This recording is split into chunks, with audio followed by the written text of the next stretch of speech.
Bismillahirrahmanirrahim. Assalamualaikum warahmatullahi wabarakatuh. Kita kembali ke pembahasan mengenai SPD penatausahaan.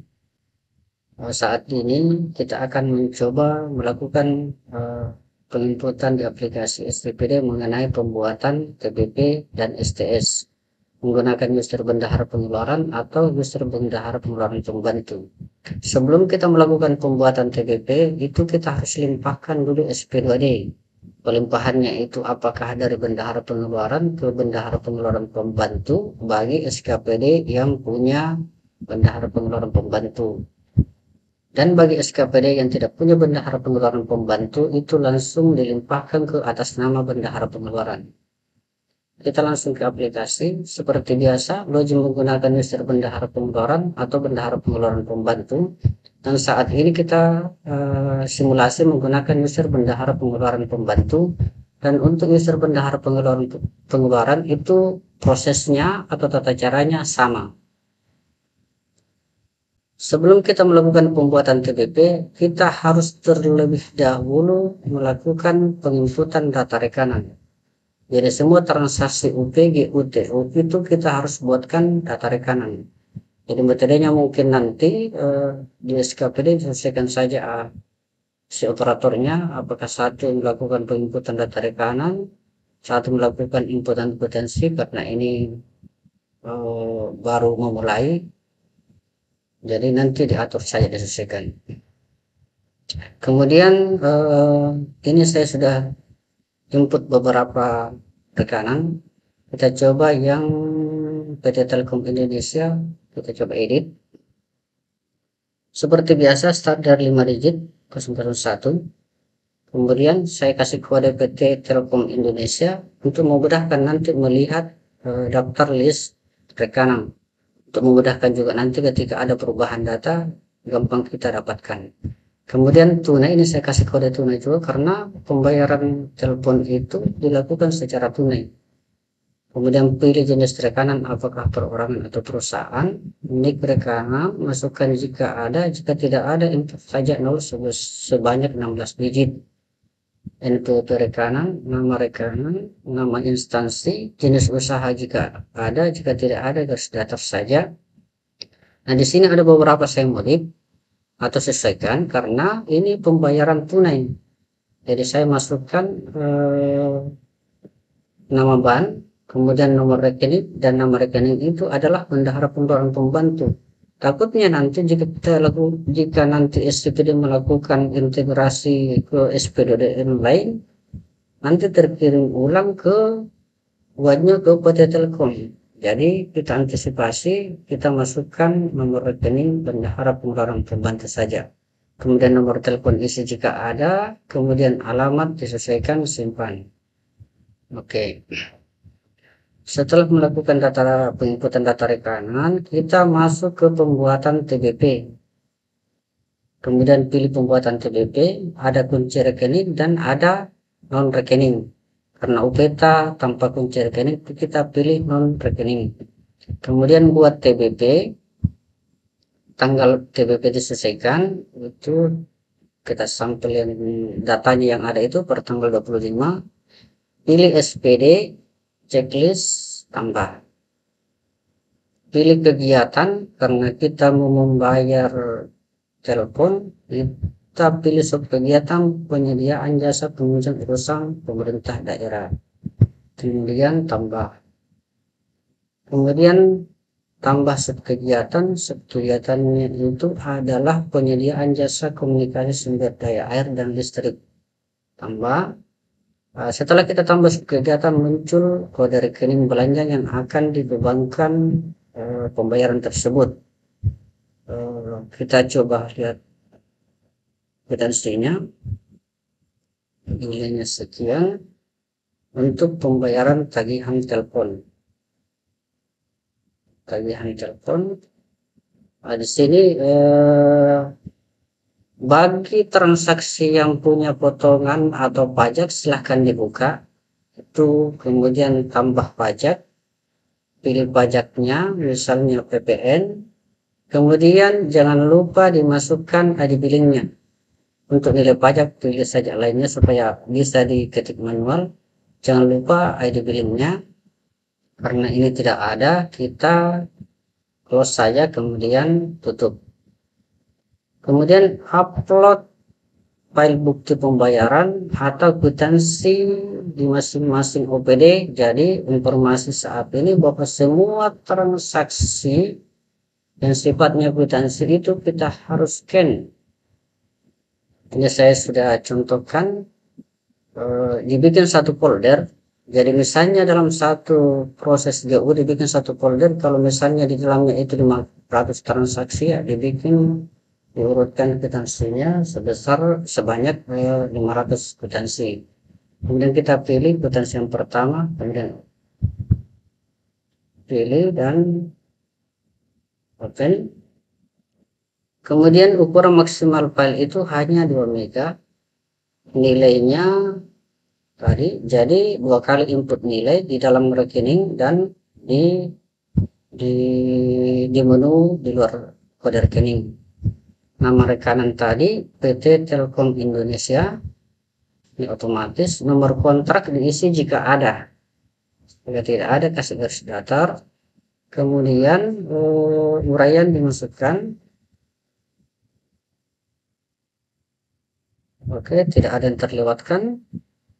Kemudian kita transfer. Di sini ada peringatannya, hati-hati. Coba kita baca dulu. Silakan periksa kembali. Anda akan menyimpan TBP dengan nomor sekian-sekian. Anda masih bisa menghapus TBP yang dibuat selama belum di LPJ-kan. Jadi tahap selanjutnya itu setelah kita buat TBP, ada BKU, LPJ, dan SPJ. Ini kita simpan. Jadi selama itu belum dibuat LPJ-nya masih bisa diedit. Jadi sebaiknya nanti setelah kita buat TBP 1, 2, 3, dipastikan selesai semua TBP, baru kita melakukan pembuatan BKU atau LPJ. Oke, kita simpan. Oke, nanti itu akan masuk ke TBP yang sudah dikeluarkan non rekening. Jika belum, kita kembali pilih TBP, klik lagi non rekening, baru masuk ke TBP non rekening. Ini muncul. Kita coba cetak dulu buktinya atau kwitansi versi SPD. Jadi tanda bukti pembayaran, nomor ini otomatis, kemudian nilai kepada Novianti, alamat Mamuju, NPWP-nya, nomor rekening bendahara pengeluaran untuk pembayaran sesuai kwitansi. Kemudian subkegiatan penyediaan jasa komunikasi sumber air dan listrik, dikeluarkan per tanggal 25 Januari 2022. Tanda tangan adalah KPA dan bendahara pengeluaran pembantu. Oke, fix. Setelah itu kita coba input beberapa bukti. Jadi yang pertama tadi itu UP-nya 5 mili dari 500, itu UP-nya sudah berkurang, ya, berkurang secara otomatis.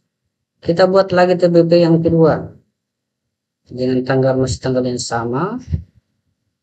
Kemudian pilih SPD, pilih sub kegiatan, pilih kegiatan, kemudian pilih sub kegiatan, masih di tagihan di sub kegiatan yang sama. Kita akan nanti buat belanja yang nomor 2 itu tagihan air. Oke, kemudian kita cari kode rekening belanja tagihan air, nilainya 5 juta. Masukkan seperti biasa, jika punya pajak masukkan pajaknya, jika tidak ada tutup saja. Upload lagi berkas yang atau kwitansi yang nomor 2.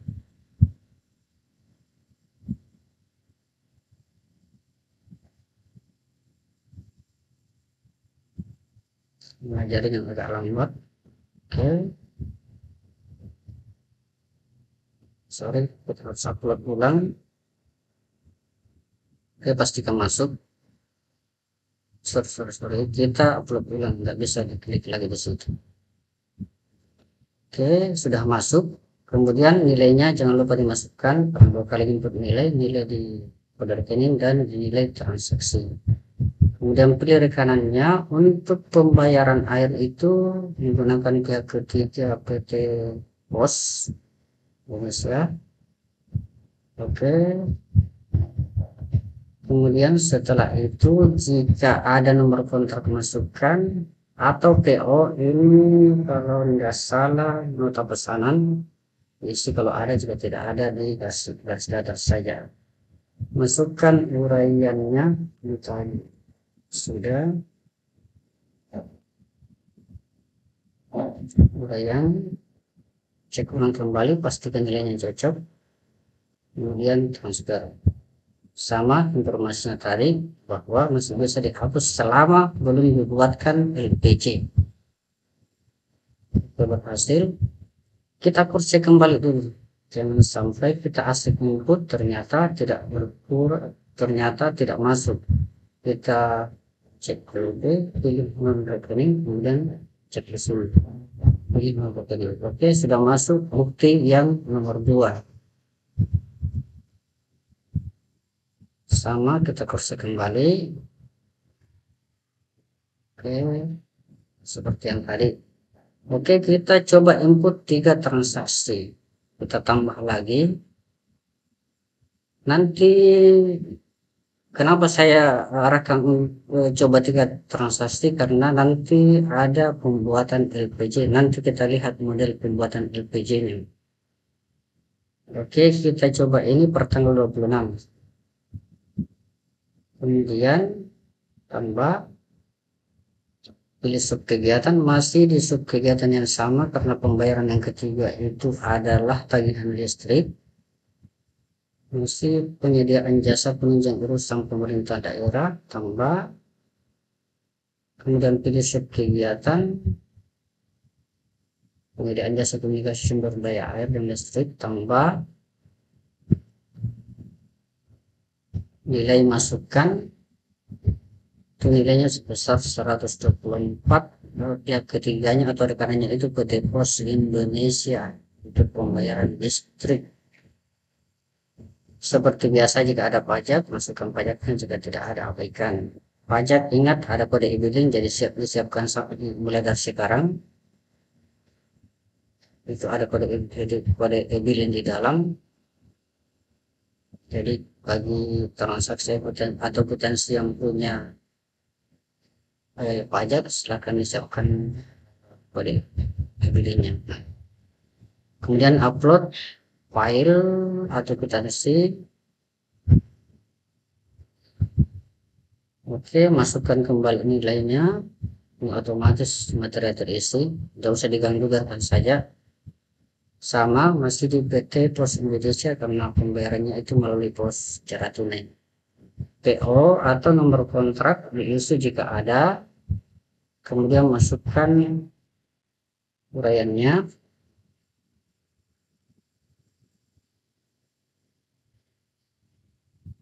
Kemudian cek ulang kembali, pastikan di rekening yang benar, transfer. Seperti biasa peringatannya, selama belum di LPG kan masih bisa dihapus, kemudian simpan. Oke, jadi kita telah menginput sebanyak 3 kwitansi. Kita cek di inputannya sudah masuk.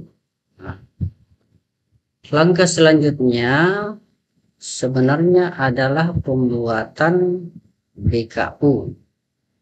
Ini hanya contoh, jangan di enter. Jadi buat BKU pertanggal sesuai. Jadi di SCPD ini hanya 1 kali buat BKU, otomatis akan masuk semua. Jadi ini bisa kita lihat transaksinya mulai dari nomor 1 sampai 3 itu masuk. Walaupun tadi itu berbeda-beda tanggal, itu input tanggal BKU itu hanya 1 kali. Jadi semua nanti akan terinput. Tapi ingat, ini jangan dikirim dulu karena penginputan untuk SPG atau kwitansi GU itu belum selesai. Pastikan selesai semua dulu. Jadi dia BKU-nya itu berdasarkan pelimpahan atau UP. Baik, kita ke tahap berikutnya itu pembuatan LPJ.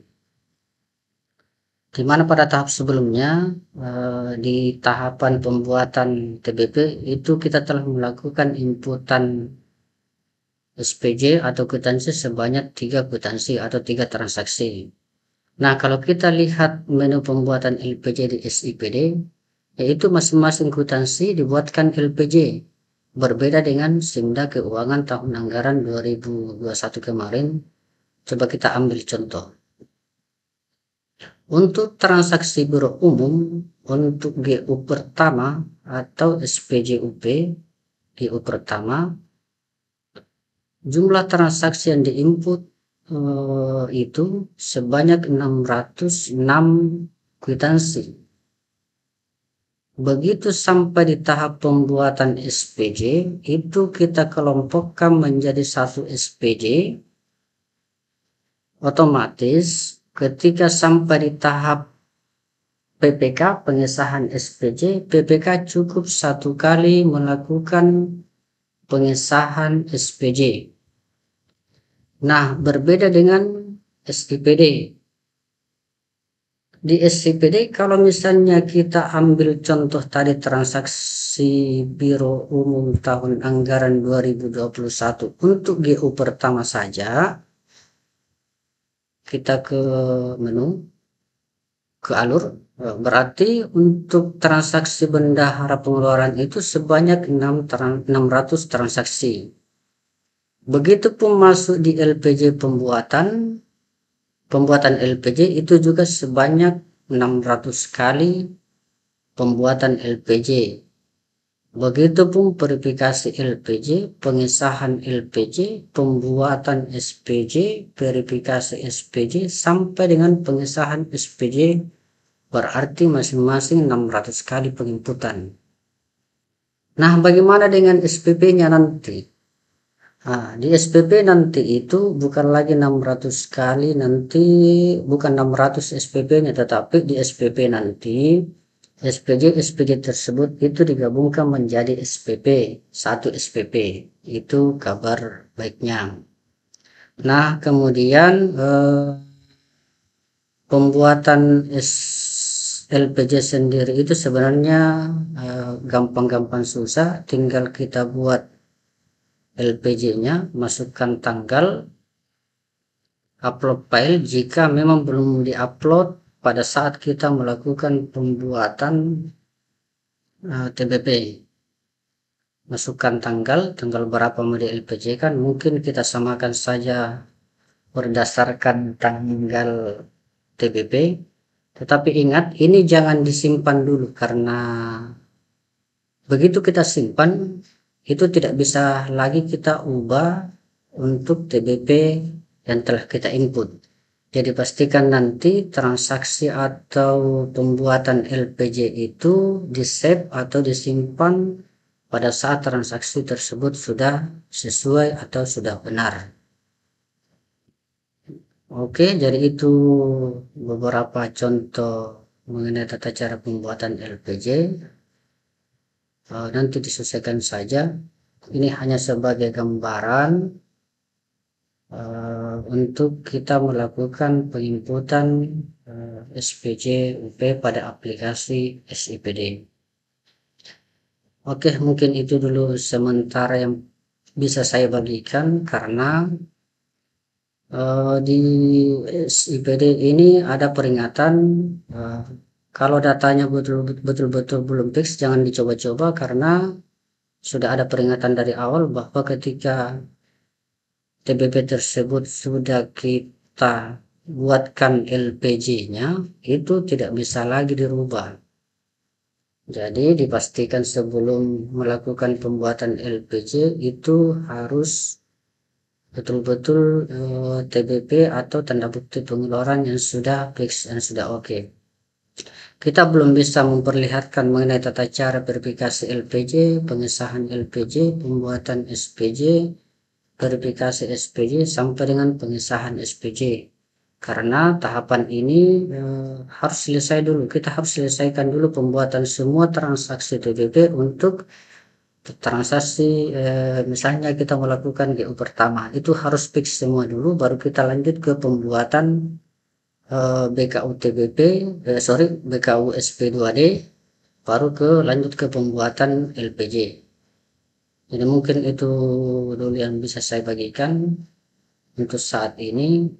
Lebih dan kurangnya mohon dimaafkan. Saya akhiri. Assalamualaikum warahmatullahi wabarakatuh.